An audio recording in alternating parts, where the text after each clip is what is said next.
Shit यार, अच्छा खासा गेम चल रहा था, बस जीतने ही वाला था, लेकिन एक गलती की वजह से मेरा पूरा गेम हाथ से चला गया।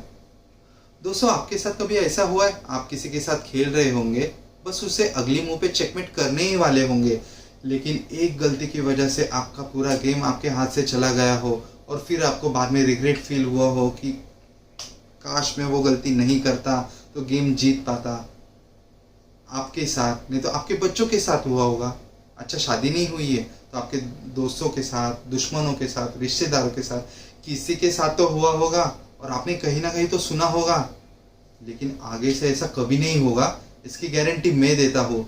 आपने चेस को सीखने के लिए जो भी पैसा, समय खर्च किया है, अब वो खर्च नहीं होगा, क्योंकि मैं आपको बेसिक से लेकर एडवांस तक इस चैनल पे सभी नॉलेज देने वाला हूँ, पूरी नॉलेज देने वाला हूँ, ताकि आप अच्छे प्लेयर बने, आप चेस में सक्सेस हासिल कर सके।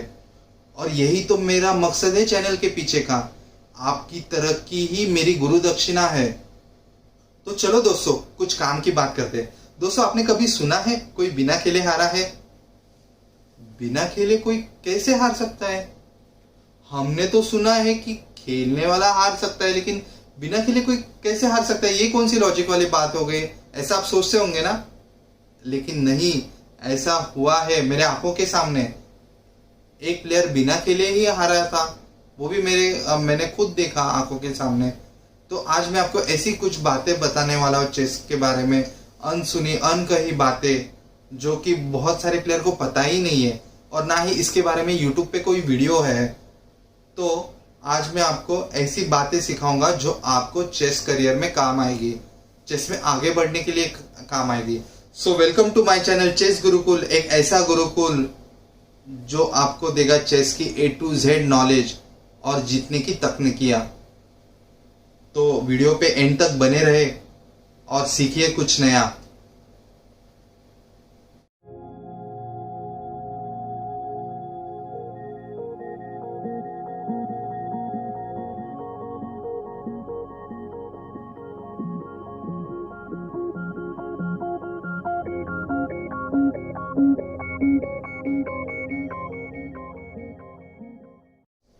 तो दोस्तों, अपना पहला पॉइंट है no knockout, no semifinal, no final.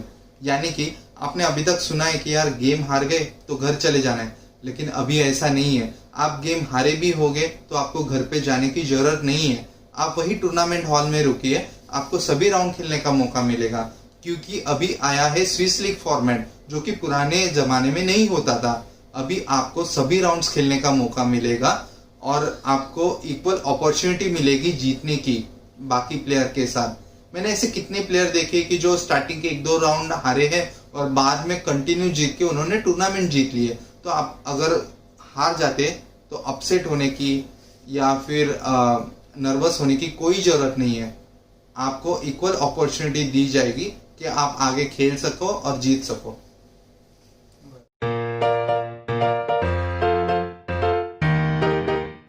दोस्तों, अपना दूसरा पॉइंट है वॉक ओवर। अभी ये वॉक ओवर क्या है आप सोच रहे होंगे, टेंशन मत लो, सब बताऊंगा। वॉक ओवर यानी कि सपोज आप कोई टूर्नामेंट खेलने गए हो और आपका ओपोनेंट ही नहीं आया हो, आप वेट करोगे, एक पर्टिकुलर टाइम लिमिट तक वेट करोगे। उसके बाद आप क्या करोगे, वो रिजल्ट आर्बिटर को देंगे। आर्बिटर यानी कि चेस के अंपायर, जिन्हें हम रिजल्ट देते हैं, या फिर जो ऐसे पर्सन जो डिसीजन का काम लेते हैं चेस में। तो आप रिजल्ट सबमिट करेंगे तो वो टाइम पे उसे बोला जाएगा वॉक ओवर, यानी कि आपका ओपोनेंट आया नहीं, इसलिए आपको बाय मिल गया, यानी कि विन मिल गया, तो आप बिना खेले ही जीत गए। है ना कुछ गजब की बात?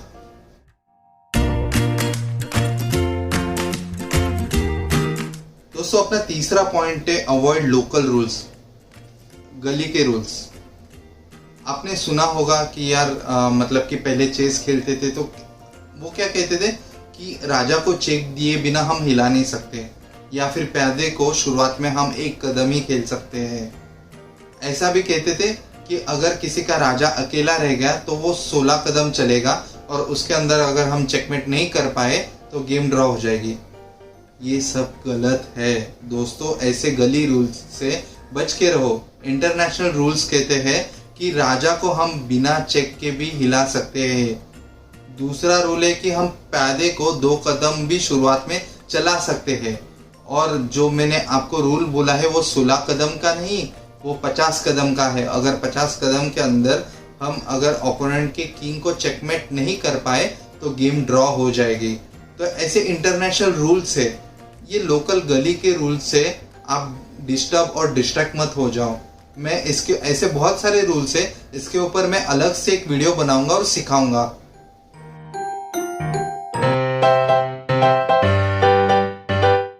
दोस्तों अपना चौथा पॉइंट है नो इलेक्ट्रॉनिक मीडिया। यानी कि मैं आपको एक किस्सा सुनाता हूँ मेरा। मैं एक टूर्नामेंट में गया था लॉकडाउन के पहले, तो वहाँ पे मेरे बाजू में जो प्लेयर था ना, उसे ना बिना खेले ही उसे लॉस दे दिया, वो हार गया। अभी आप बोल रहे होंगे कि ऐसा क्यों, ऐसा उसने क्या किया? सोचो क्या किया होगा उसने। क्या किया पता है? उसके हाथ में थी घड़ी, जो कि उसने गेम के पहले निकाल के नहीं रखी थी, और यही उसकी गलती थी। तो ये उसके ओपोनेंट ने देख लिया और आर्बिटर को बुलाया, जो कि चेस के अंपायर है, और उन्हें दिखाया। तो उसकी वजह से वो बेचारा जिसने घड़ी पहनी थी वो गेम हार गया, और ऐसे ही वो बिना खेले ही गेम हार गया।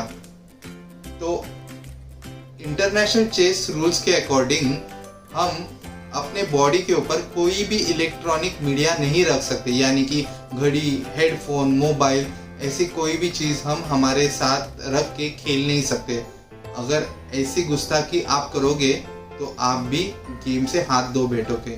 तो आप अगर कोई भी टूर्नामेंट खेलने के लिए जाओगे तो मेरा ये पॉइंट दिमाग में रखना, ध्यान में रखना कि कोई भी इलेक्ट्रॉनिक मीडिया साथ में नहीं रखना है।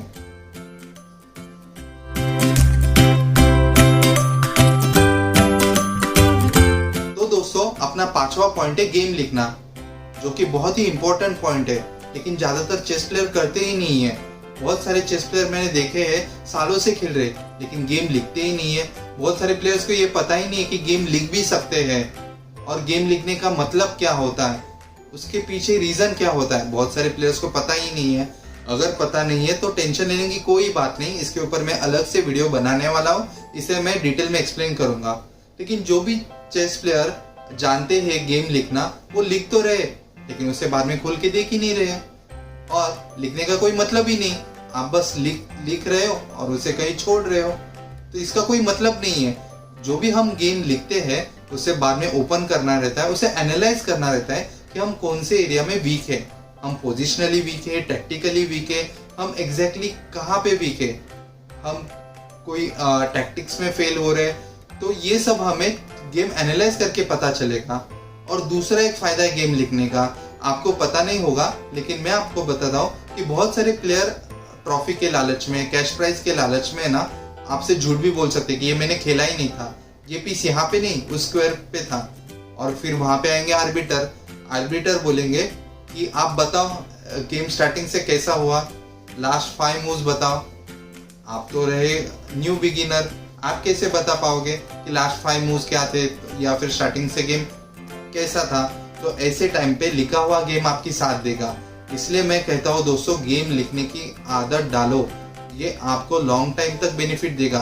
आप गेम लिखने की आदत से एक अच्छे प्लेयर जरूर बन पाओगे। दोस्तों अपना छठा पॉइंट है ये। आप बोलेंगे ये क्या है? इसे कहते हैं चेस क्लॉक।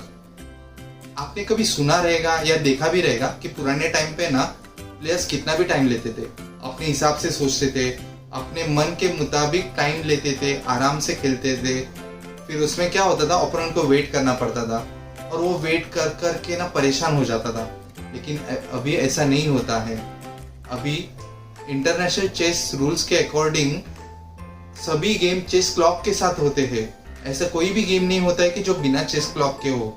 आपको सभी टूर्नामेंट में चेस क्लॉक के साथ गेम दिखेंगे, मतलब कि बोर्ड के बाजू में आपको ये क्लॉक दिखेंगे, जिसमें कि सपोज अगर मैं खेल रहा हूं और मेरा मूव हो गया तो मैं इस बटन को प्रेस करूंगा और ओपोनेंट का टाइम स्टार्ट हो जाएगा, मेरा टाइम स्टॉप हो जाएगा। अभी ओपोनेंट सोचने लगेगा, और जैसे ही उसका मूव खेल के होता है वो उसके साइड वाले टैब को प्रेस करेगा। तो इससे क्या होगा कि दोनों प्लेयर को कुछ समय की पाबंदी है, उसी समय के अंदर सोचना है और खेलना है। इसमें जो प्लेयर का टाइम फर्स्ट 0 हो जाएगा वो उस गेम से हार जाएगा, यानी कि वो उस गेम से बाहर हो जाएगा, क्योंकि इसमें होता है टाइम लिमिट। अगर आप उस टाइम लिमिट में चेकमेट नहीं कर पाते हो और मान लेते हैं कि मेरा किसी के साथ मैच चल रहा है और दोनों का टाइम चल रहा है, चेकमेट कोई नहीं हो रहा है, लेकिन मेरे ओपोनेंट का टाइम फर्स्ट 0 हो गया, तो इसमें मैं जीत गया हूँ, क्योंकि मैंने कम टाइम में अपने मूव्स खेले हैं और अपने टाइम को सेव किया है, लेकिन ओपोनेंट वो कर नहीं पाया। तो इसीलिए दोस्तों, आप कभी भी कोई मैच खेलने जाओगे तो याद में रखना कि आपको चेस क्लॉक के साथ प्रैक्टिस करके जाना है। बिना चेस क्लॉक के जाओगे तो हो सकता है कि आप गेम हार सकते हो। तो इसलिए ध्यान में रखना कि चेस क्लॉक के साथ प्रैक्टिस करनी है चेस की, और इसके साथ प्रैक्टिस करने के बाद ही आप सक्सेसफुल हो सकते हो।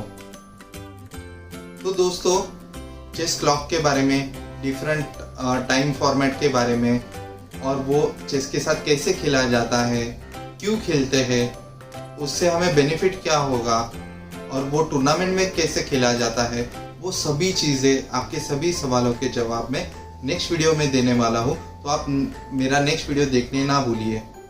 और आपको ऐसी कुछ नई तकनीकें सीखनी है, चेस के बारे में नया कुछ जानना है, सीखना है, तो आप वीडियो को सब्सक्राइब करना ना भूलें। और आपको ये वीडियो कैसा लगा और आपको और कुछ नया चेस में क्या सीखना है, ये मुझे कमेंट में लिख के भेजिए। उसके ऊपर मैं वीडियो बनाऊंगा और आपको सिखाऊंगा, क्योंकि आप सीखोगे, आगे बढ़ोगे, आप चेस में सक्सेसफुल हो जाओगे, यही तो मेरा मकसद है। तो आपको अगर ये वीडियो पसंद आया हो तो लाइक एंड शेयर करो, ताकि आप जैसे बाकी लोग भी सीख पाए। तो मिलते हैं नेक्स्ट वीडियो में। धन्यवाद।